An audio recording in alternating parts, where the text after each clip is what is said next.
আসসালামু আলাইকুম রহমতুল্লাহি ওবারাকাতু।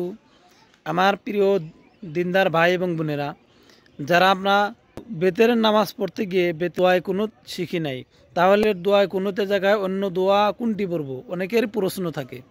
ইনশাল্লাহ বেতের নামাজে দোয়ায় কুনুত যদি না জানেন, অবশ্যই দোয়ায় কুনুতটি শিখতে হবে। দোয়ায় কুনুত শিখে নেবেন এবং কি যতদিন পর্যন্ত আপনি দোয়ায় কুনুত না শিখতে পারবেন ততদিন পর্যন্ত এই দোয়াটি পড়তে আল্লাহুম্মা গফিরলি, আল্লাহুম্মা গফিরলি, আল্লাহুম্মা গফিরলি তিনবার করে পড়বেন এটি।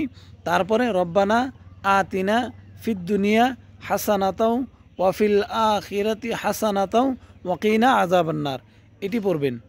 কিন্তু দোয়া কুনুতটি শিখতে হবে, শিখতে থাকেন। যতদিন পর্যন্ত দোয়া কুনুত শিখা কমপ্লিট না হবে ততদিন পর্যন্ত এইভাবে বেতেরের নামাজ পড়তে থাকবেন ইনশাআল্লাহ।